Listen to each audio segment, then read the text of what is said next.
Sustainability is treating ourselves and our environment as if we were to live on this earth forever. A great quote by Aaron Wood. Hello everyone, my name is Sadaf Waheed. I would like to welcome you along with my team members Hannah, Travis, and Kevin. Today we will all walk you through our journey towards a high potential opportunity. Climate change, harm to ocean life, and just overall pollution done by humans. These global issues make it tough to not wonder what the world will look like for future generations. Ultimately, these issues continue to prevail because of the convenience of the consumer, and no one has built a solution to these issues. Bottom line upfront, we are offering a new solution that will help to provide sustainable quality clothing at a reasonable price. Our mission is to help people grow their sustainable wardrobe and eliminate the waste caused by the fashion industry. We are reinventing the way customers would purchase sustainable clothing going forward, and we would like to be the leader when it comes to minimizing environmental impact while producing sustainable clothes at an affordable price that people can customize and make uniquely theirs. We have used AVID methodology to test our solution. AVID stands for Agile, Value, Innovation, Discovery. And this method has helped to verify the opportunity, establish a viable business model, design an optimal solution prototype, identify the differential value of the solution, test the business model. And the results of this has given us the green light to move forward. Let's talk about value targets. The key undershot value targets being addressed are reducing the time in searching a trusted, sustainable clothing provider, maximizing access to sustainable products that can be available in various sizes and styles. So there is an increased product offering for customers that are shopping either in store or online. The outcome here is being able to afford sustainable clothing, finding a store or style or size of clothing that interests the consumer, trusting that the corporations are truly creating sustainable clothes and in line with what the consumer is trying to accomplish. And essentially, we are trying to create a cultural shift to eco-friendly, sustainable clothing. Next up is demand creation strategy.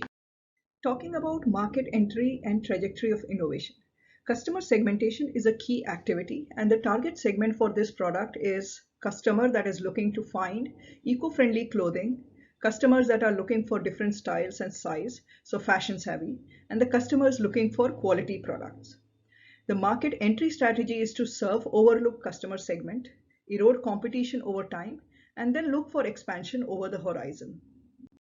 We chose Life is Good as our strategic partner, mainly due to its social media presence, well-established supplier relationship. It has the key components like website infrastructure, warehouse, and manufacturing facilities, along with physical stores for distribution and returns, but most of all also due to its brand recognition.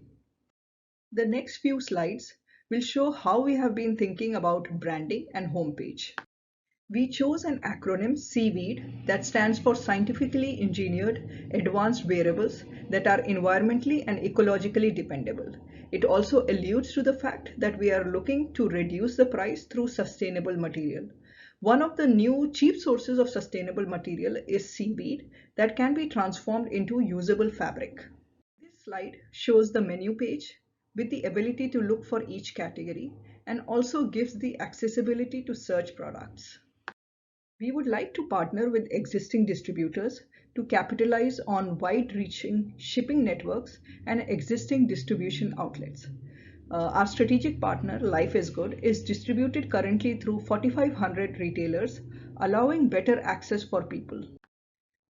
With that, I would like to hand over to Hannah, who would walk us through the differential value. Hi there, this is Hannon. So the next thing we're going to talk about is the differential value of our solution, or in other words, how unique is it compared to the next best solution in the market. And we did this through conducting a survey, and I will take you through those results. So to confirm our differential value, what we did is conducted a choice-based conjoint study in which we gave our survey takers a screener question to ensure that they in fact did struggle finding sustainable clothing in the market. And then we gave them 5 attributes related to that solution, which is ecological sustainability, the time it takes to shop, the peer review of the company, the customization available to the clothing pieces, and of course, the price. And each of those attributes had 2 levels. One that is what we are offering as a new product in the market, versus the second level would be what is currently out there from other solutions. So not too surprising, but what we saw from the results of the survey was that price was the most important attribute to consumers. And we kind of expected this to happen. However, a really important thing that we learned was ecological sustainability and the peer review of the company were both second and third in comparison to price, which tells us that our product does in fact have a differential value in the market. Another great thing this survey or this study told us about our solution was it is useful to the consumer. So we know once it goes out to the consumer, there will be a great sense of utility coming out of this. This is because we offer something different from the solutions currently out there. And that's mainly environmental sustainability and a high level of trustworthiness in the product and in the company. Since the survey told us that price is the most important factor for the customer, it helped inform how we were going to price our solution once we launched. And what that told us was we either had to offer our solution at a lower cost than the next best solution, or at the very least an equal cost. And so that's how we worked on pricing our revenue and profit models. Our goal in terms of sustainable fashion is to get consumers to switch from higher cost alternatives in the sustainable fashion industry, as well as take customers away from the fast fashion industry or other fashion retailers that are not as sustainable as consumers would like. So when we take a look at the bigger picture, based on the survey results, we can see that all signs point to our product being the preferred one by consumers. So this study gave us a lot of great insights. We learned that ecological sustainability, peer review of the company, and price are very important to the customer. But it also gave us some other insights like customization isn't as important as we thought it was going to be. And so if we ever need to pull resources from one area, it would be from there. Also, we learned that customers would prefer taking a longer time to shop, so we maximize the entertainment value of our website. So another way that we knew we had a good product to move forward with was testing our business model against those that are currently in the market. Again, we used a choice-based conjoint study to test our business model. And what we did is we tested it against our 2 biggest competitors in the market currently, which are Patagonia and Columbia Sportswear. We had a total of 118 participants for this survey. So of the 118 participants we had for this survey, only 101 fully completed the survey. And we began our survey with a screener question to ask if customers really felt any frustration when trying to find affordable, sustainable clothing. And 85.5% of the participants, or 94 of the 101, answered that they did in fact feel frustration. So at this point, I'll pass it on to my teammate Travis, who will walk you through the results in further detail. Thank you for that, Hannon. Yes, we had 101 people complete our survey. We wanted to gather a little bit more information if there was a spot in the market for our product. So the first thing we looked at was really the big 2 names in the market, Patagonia and Columbia, to see if people would even be open to a third sustainable option. And overwhelmingly, potential consumers let us know that yes, there was definitely room in the market for another competitor. Next, we looked at total utility. So we looked at our blend of attributes versus the other company's blend of attributes, price, sustainability, transparency, things of that nature, what we found was our mix of attributes seemed to give potential consumers the greatest total utility of the three companies. Obviously, the thing that most people are concerned with right now is price. Given inflation being at all-time highs, the economic downturn, war in Ukraine, things like that, people are being much more cautious with their wallets. So as you can see, when we looked at the option of a $300 article of clothing, people were not interested in that. So we wanted to make sure that we're keeping our product more in that low to mid price range. So this gave us a good feel of where we needed to price our product accordingly. The next thing we looked at was brand recognition. Patagonia and Columbia have been around for years, so we wanted to make sure that they didn't have the market cornered and people would be open to a new brand. Our survey showed that people would be open to a third product and that they're not specifically loyal to Patagonia and Columbia. Sustainability was really the driving factor behind why we started this project, and our survey results only went to further that by showing us that people were mostly interested in completely sustainable clothing. Transparency. This is another big value that we had coming into this project. We noticed that when it came to green and eco-friendly companies, there was a lot of competing information as to how well these companies really completed their mission of being eco-friendly. So we wanted to create something that had true transparency, and our survey results again showed that yes, people wanted transparency, people wanted to know where these things are being sourced from, how it's affecting the environment, and that was truly important to them. The next thing we looked at was clothing type. Patagonia, Columbia, they're really big into outdoor clothing. We wanted to make sure, hey, we were looking at ecological clothing of all different types. Is that going to be a problem? Are people really just only eco-friendly when they're looking at their outerwear? What we found is most people do want eco-friendly clothing in a variety of options. So that lets us know how we need to market our product and the breadth of the product offerings that we have. This one was interesting. Customization was one of the things that we asked people about. We thought that people would want more customization options. Really, we found that people only mildly cared about being able to customize their apparel. So this allows us to kind of pivot our business model and say, okay, great.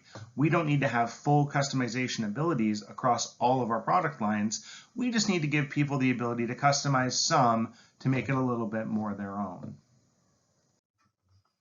So in summary, what mattered the most to people? Price mattered the most, ecological sustainability mattered the most, and being peer-reviewed, transparency, that was the third most important factor. Given those three things together, where our product was priced not at the high end, but it was completely sustainable and provided a high level of transparency, we found that those mix of attributes was going to make us successful in the marketplace. And here you can see how we competed against others in the market. When looking at market simulations of our combined attributes versus Columbia and Patagonia, we got more than 60% of the market share. Now, this was using us as the lowest priced product, and we knew that price was the #1 factor for people. So we said, what if we switch that? What if we make ours the mid-grade product, the mid-priced product? And what we found was we still had roughly 60% of market share, a little under 60% of market share. So even being the mid-priced product, the other attributes that our company is bringing to the table is what's really drawing consumers to us. So in summary, the survey gave us a lot of really good data. It allowed us to know where we need to price our product, what different product lines we need to have. It also disproved some of the hypotheses we had, thinking that consumers really wanted a customizable product, when really that wasn't their main focus. So we're able to scale back on that a little bit and put more of our efforts towards other pieces of our product line. So what is our true value proposition? What are we bringing to the table to truly compete with a company like Patagonia and a company like Columbia, who have been in the marketplace for years? Well, our vision is that we're going to provide a high quality product at an affordable price that can be accessed by most everyone in varying sizes and styles. So how are we truly differentiating ourselves? Well, obviously the biggest differentiator for us is our source material using seaweed, which isn't being widely used in the marketplace right now. It's abundant, it's low cost, and above all, it's going to give customers a sense of good, knowing that the product that they're using isn't contributing more to ecological waste when it comes to fashion. So what's our overall value proposition? We're an ecologically friendly brand. We're going to allow you a wide variety of sizes and styles that you can customize for your lifestyle. You're going to feel great about the product after you buy it because you know you're not contributing to more ecological waste. And as is very important in today's Amazon world, we're going to partner with people to make sure that you get your product quickly and reliably. And who's going to be our target average customer? We're probably going to be looking at the younger generation. They're going to be more likely to want to innovate, and they're more ecologically conscious. So we're probably going to be looking more towards teenagers, young college students, young professionals. But let's narrow that down even a little bit more. Although we want to provide incredible access to people, so all ages, sizes, genders, we want to make sure that we're inclusive of everyone. Really, our main customer segments are going to be those environmentally conscious customers and those customers that are looking to be trendy. They're looking to be at the edge of the curve when it comes to early adoption of new source materials and new clothing. So how do we ensure that we're successful when we launch? Well, that's going to be up to some of our partners as well as the efforts that we're putting forth. We're partnering with Life is Good because we believe in their values and their brand and their mission. We're going to be able to add to their product line, and we're going to be able to build off the name that they've already built. We're going to need a great material partner to make sure that we get all the seaweed we need so that we can turn our product around quickly to clients.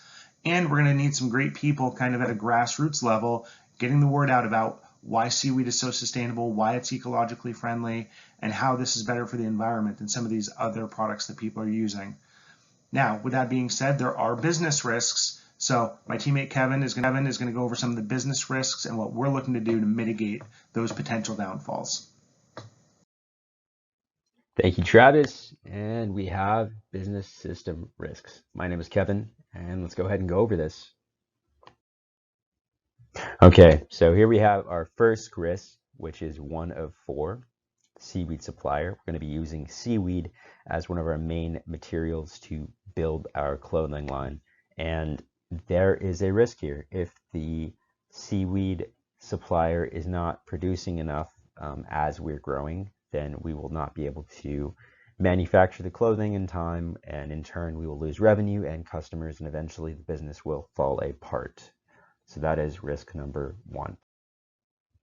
Risk number 2, seaweed distribution. We have the seaweed and we need to distribute it to our manufacturing plants. And if we don't have the ability to do that, once again, we are at risk for a loss of revenue, a loss of customers, which ultimately leads to a loss of our business. All right, so the seaweed is now in our manufacturing facilities. What are we going to do with it now? We have to go ahead and build the shirts, the pants, everything that is to be sold online. And in order to do so, we have to have the workers for it that know how to do it. We have to have the equipment to do it as well. And obviously, if we don't have that, the same thing happens as with the others. So it's imperative. The moment you've all been waiting for, website errors, 404. So it happens, right? A website can crash due to increased volume, or maybe a hacker got to it, something happened, and there needs to be something in place to mitigate this. This is a possibility. And this is just the overview of what we just discussed. The R is what we're going to focus on in that top left corner. It is our largest issue that we see. So if we don't have any raw material to work with, we have nothing as a business. It's not all doom and gloom. Let's go over the strategies to mitigate all these risks. Taking from the top, this is our primary issue that we have to deal with. And once again, we are going to partner with Life is Good. As some of my teammates have already expressed in previous slides, we need them as a partner. They've been in this game for a while and they're good at it. They're going to be vetting the supplier. They know what to look out for, and we're going to have multiple suppliers to do this. So if one fails, another one will pick up the slack. That way we can keep up with the production of our product. Solution 2, potential seaweed distribution solution. Once again, we're using Life is Good. They are good at this game, and we're using their knowledge. They're going to go ahead and help us out with multiple channels. They have their own distribution team, and we're going to go ahead and let them choose some of our own as well, or at least give us help with that portion. So using our own and using theirs, and we'll have multiple channels. So if one fails, one will pick up the slack once again. Once again, you might see a trend. We're using multiple channels and we're using Life is Good to assist us with this process. They have plants already in place for the manufacturing of their clothing. We're going to piggyback on that, use that as well, and use their processes in the meantime while we get our footing and become larger as a company. 4, the anticipation, right? I know. Website errors. So once again, we're going to be using Life is Good. They have engineers, they're going to help us out, and they have servers, they're going to help us out. On top of that, we're going to use our own team to go ahead and mitigate any errors that could potentially happen. So we'll have teams on both sides of the map, because let's just face it, if we go down, that looks bad on Life is Good. They will not let us fall apart. So we will use that to our advantage and have them help us with this. I'm sorry, Professor. I know this is a long presentation. We're trying. We just wanted to give a holistic view of this entire thing, and we're almost done. Just a little bit more. Just that, a little bit more. We're done. Just to be blunt, the reason why we chose this product, sure, we're trying to be good people. We're trying to save the environment, all that jazz. But also market share doesn't hurt the situation either. 77% of the US wants to be more green, and if we go ahead and be more realistic with this situation and attempt to capture 1% of that market in our first year, we're looking at about $10 million given in sales, given that our market selling price is around $39 a piece. Now, of that 10 million, once again, I did emphasize that that is the sale portion. So that's not the profitability portion. We're looking at around a 30% profitability portion because we're trying to aim for that Amazon level of expansion.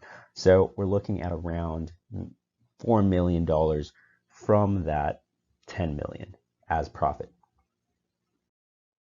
Obviously, the money portion doesn't hurt our cause, but we started with these goals that you see on the screen, specifically the sustainability and the transparent goals. Sustainability, it kind of speaks for itself. We're going to create a product that is green all around, right? Giving more benefit to the world than taking away. So we're going to go ahead and take CO2 out of the atmosphere, causing temperature to drop a little bit and come back to a homeostasis level for everyone to live a better life. Cleaner air, have some coral be protected by the seaweed, sea life comes back, all that jazz, right? Transparent, meaning we're not going to tell customers that we're doing 100% eco-friendly if it's really only 25%. We're really aiming for 100% eco-friendly when these clothing items are being made. So this is our project. The world is going this route anyways. We're just giving it a jump start. If you're still not sold on our project, then you just need to just die a very slow death. I'm kidding. I'm totally kidding. But yeah, you're a dinosaur. You have to go in the progressive route. And this is obviously the next step in our evolution. I'm looking at a Tesla fact. In 2021, you know how many cars were sold? 473,000 in China. So worldwide, it's not just the US, worldwide, we're looking at a more green future. So if that wasn't enough for you, I hope this is enough to prove to you that we are a viable next solution. But all jokes aside, thank you so much for your time, and I hope that you are on board with this. So, welcome to the team.